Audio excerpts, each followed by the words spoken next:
पूरी दुनिया में प्रदूषण बढ़ता जा रहा है, जिस कारण ग्लोबल वार्मिंग का सामना हम कर रहे हैं। उत्तराखंड में हम पिछले कुछ सालों में कई बार आपदाओं का खतरनाक चेहरा देख रहे हैं और इसका कारण है पर्यावरण के साथ छेड़छाड़। आज चिपको आंदोलन की 48वीं वर्षगांठ मनाई जा रही है। ऐसे में आइए जानते हैं कि उत्तराखंड की राजधानी देहरादून में पिछले 10 सालों में कितना बदलाव हुआ है। नमस्कार, आप देख रहे हैं द उत्तराखंड न्यूज़। आइए जानते हैं, आज चिपको आंदोलन की जो है वो 48वीं वर्षगांठ है। आइए जानते हैं लोगों से कि देहरादून और उत्तराखंड के मौसम में पिछले 10 सालों से कितना बदलाव नज़र आया है। सर, बहुत बहुत स्वागत है आपका हमारे चैनल में। सर, क्या नाम है आपका? मेरा नाम है गोविंद सिंह अधिकारी। मैडम, मैं ये पर्यावरण पे तो मैं लिखता भी हूँ, लेकिन सबसे बड़ी बात यह है कि जो चिपको आंदोलन है, जो गौरा देवी वगैरह ने शुरू किया था, महिलाओं ने इतना बढ़िया आंदोलन किया था, वो आज तक एक बड़ी आंदोलन है और ये महिला सशक्तिकरण के लिए भी बहुत अच्छा है।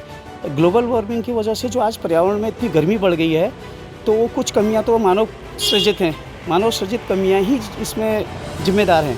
सर, पिछले अगर 10 सालों की बात करें तो आप बहुत सालों से रह रहे होंगे यहाँ पर, तो कितना बदलाव नज़र आ रहा है आपको? क्या क्या बदलाव? काफ़ी बदलाव आ रहा है। जैसे जो नदियाँ जिनमें हम कभी तैरते थे, आज उनमें पानी, आप पैदल चलने लायक रास्ते हो गए उन नदियों में। और इतना पर्यावरण प्रदूषित हो चुका है, कुछ प्लास्टिक के कचरे ने, कुछ मानवकृत हमारी कमियों से ग्लोबल वार्मिंग इतनी बड़ी है, उसमें मानवीय संवेदना तो कहीं रही नहीं गई है पर्यावरण के प्रति, है ना। जैसे पेड़ लगाना, पेड़ कटते जा रहे हैं, वन करते जा रहे हैं, वनों का विनाश हो रहा है, फैक्ट्रियाँ इतनी बढ़ रही हैं, औद्योगिकरण इतना ज़्यादा हो गया है और उसके प्रति हम बिल्कुल भी जागरूक नहीं हैं। विश्व में ये लोग सोचते तो हैं, बड़ी बड़ी बातें होती हैं, अमेरिका कहता है, चाइना कहता है कि हम ये कर रहे हैं, लेकिन जो है ईमानदारी से कोई काम इसमें कर नहीं रहा है। चाहे कोई भी कंट्री है, मैं तो सबको बोलूँगा कि कोई भी कंट्री में इसमें ईमानदारी से काम नहीं कर रही है। अंधाधुंध औद्योगिकरण की नीति से ये सारा कुछ चौपट होता जा रहा है हमारे यहाँ पर्यावरण। कुछ दिनों के बाद तो पानी मिलना दुभर हो जाएगा, पानी मिलना भी मुश्किल हो जाएगा। पानी के लिए लड़ाइयाँ होंगी जो अभी शुरू हो चुकी हैं।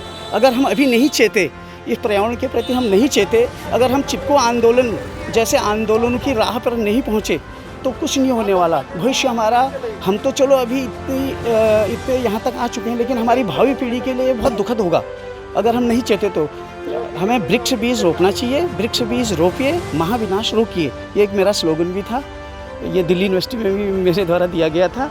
और वृक्ष की महत्ता हमें समझनी होगी। हमें ओक, बाँस कहते हैं जैसे, उतीश और चौड़ी पत्ती वाले वाटर प्रोड्यूसर प्लांट बहुत मात्रा में लगाने होंगे। और अगर हम नहीं चेते तो ये बहुत दुखद होगा। इसमें मैं तो कहता हूँ कि हमारी महिलाओं का जितना योगदान है, मैं तो कहता हूँ कि पुरुषों का शायद उतना नहीं है। और इसमें महिलाओं ने जो किया, जो आंदोलन उन्होंने किया, उसका अब दोहन हो रहा है। मैं कहता हूँ इसको हमें संयुक्त रूप से इसके प्रति जागृत होना पड़ेगा।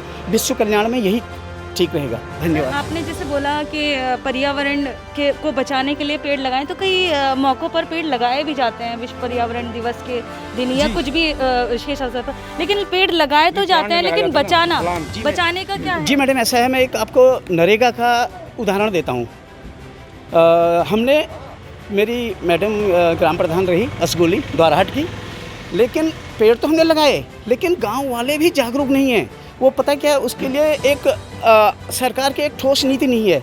वो प्लांटेशन के लिए मनरेगा के थ्रू पैसा तो देती है, मजदूरों तक तो पहुँचे, लेकिन इतनी जागरूकता नहीं है कि मजदूर हो चाहे वहाँ के निवासी हों, वो अपनी जिम्मेवारी नहीं समझ रहे। पेड़ लगाए हमने, लगा के हम कुछ दिन अगर उनको रोकने की कोशिश भी करें तो कुछ नहीं हो पा रहा है। मतलब 10% पेड़ भी मुश्किल से जिंदा रह रहे हैं धरातल पे। मतलब एक ऐसी सटीक नीति नहीं बन रही है तो कि 5 साल तक उनको पाबंदी में रखा जाए, वहाँ गाय बच्चे न जाएं। उसके लिए पहले मनरेगा को 5 साल तक के लिए सरकार द्वारा बंद किया जाना चाहिए। जहाँ प्लांटेशन हुआ है उस प्लांटेशन को बंद किया जाना चाहिए, सटीक नीति बननी चाहिए, अदरवाइज़ कुछ नहीं होने वाला। आप कितने ही पेड़ लगा लो, ये हमें इसके लिए हमें जागरूकता अभियान को लोगों को जागृत करना होगा। सभी हमें युवाओं, बच्चों को बचपन से ही इसकी शिक्षा देनी होगी कि हमारे लिए कितना ये पेड़ हमारे लाभदायक हैं और कितना इसको हम बचाने के लिए जागरूक हैं। पेड़ लगाना अलग बात है, मैं तो कहता हूँ कि एक पेड़ लगाइए आप, लेकिन उसकी सुरक्षा जरूरी है पेड़ की। इसी के साथ धन्यवाद। सर, आपसे भी हम ये जानना चाहेंगे कि एक तरफ तो जो मानव है वो विकास कर रहा है, चांद पर पहुंच रहा है, तो दूसरी तरफ जो है ज़मीन को नहीं बचा पा रहा है। तो किस तरह से देखते हैं आप इसे? मैं तो कह रहा हूँ मैडम, ग्लोबल वार्मिंग जो है बहुत विनाशकारी स्थिति बनने वाली है पूरे देश में और पूरे विश्व में। जो हम देख रहे हैं कि हम तो पहाड़ों में रहते हैं, तो जिस मौसम में कुछ फल नहीं पकते थे उस मौसम में फल पकने लगे क्योंकि ग्लोबल वार्मिंग के चक्कर में। और जो तीसरा विश्व युद्ध मुझे लगता है कि पानी के विषय में होगा, क्योंकि जंगल का दोहन हो रहा है और जो सरकार की प्लानिंग है पूरी फेल है। इसमें कोई ठोस कदम अगर सरकार नहीं उठाती है। सर, सरकार ने अभी पॉलीथीन भी बैन की और तमाम तरीके की योजनाएं ला रही हैं। जी। तो आप किस तरह से देखते हैं? सरकार तो प्रयास कर रही है, लेकिन सरकार प्रयास कर रही है मैडम, मैं ये नहीं कह रहा हूँ सरकार प्रयास नहीं कर रही, लेकिन धरातल में जो हम वृक्षारोपण करते हैं, करोड़ों अरबों रुपए का बजट वन विभाग द्वारा इस पर लगाया जाता है, लेकिन उसका धरातल में काम नहीं होता है। अब आपने पेड़ तो लगा लिया, लेकिन उसकी चौकीदारी कौन करेगा? ये विषय बहुत महत्वपूर्ण हो गया है। अब जब पेड़ जब उसकी चौकीदारी नहीं करेंगे तो उससे तो कोई मतलब ही नहीं बनता ना। तो अब तो पूरे हमारे पहाड़ों में तो सारी नदियाँ सूख गई है और पानी की आप देख ही रहे मीडिया के माध्यम से पूरा वो हो रहा है। तो इसलिए मैं कह रहा हूँ कि वृक्ष को बचाना बहुत ज़रूरी हो गया। चौड़े पत्ती के पेड़ पौधे लगाने और उनकी केयर टेकिंग मेन है। धन्यवाद। और मैं एक बात और कहना चाहूँगा कि जो हमारा अवैध खनन हो रहा है, हमारी नदियों का दोहन हो रहा है लोग जो है इतना अंधाधुंध हमारी पृथ्वी का दोहन हो रहा है, हर लेवल पे दोहन हो रहा है और खनन से इतना नुकसान है। नदियों में एक तो क्या है, जो हमारे पारिस्थितिकी तंत्र है वो ख़त्म होता जा रहा है, इकोसिस्टम पूरी तरह से डिस्टर्ब है। तो हमें इसको बचाने के लिए सफल प्रयास करना चाहिए, इन पे भी अंकुश लगना चाहिए।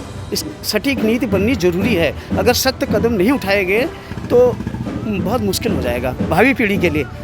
अगर हमने भावी पीढ़ी को आगे ले जाना है, हमने उनको जो चीज़ें हमने देखी हैं उनको दिखाना है ना।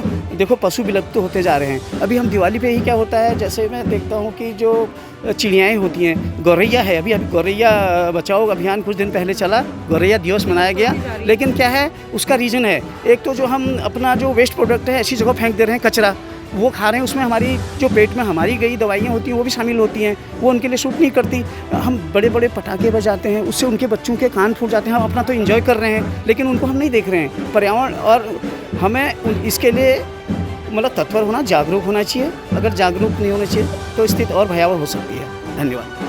तो ये हमारे साथ जुड़े थे कुछ लोग जो कि बता रहे थे कि उत्तराखंड में पिछले 10 सालों में कितना बदलाव आया है, नदियाँ सूख गई हैं और ये सब जो नतीजा है वो खुद मानव के ही द्वारा किया गया है, उसी के करनी का परिणाम है। क्योंकि मानव जो है विकास की ओर आगे तो बढ़ता जा रहा है, लेकिन वो ये भूल गया है कि पर्यावरण पर इसका क्या प्रभाव पड़ रहा है। और फिर इसकी प्रतिक्रिया के रूप में हम देख सकते हैं रेणी और केदारनाथ जैसी आपदाएं हमारे सामने आती हैं और जो मानव सभ्यता है उसको जो है वो कहीं ना कहीं बहुत ज़्यादा ठेस पहुंचाती है।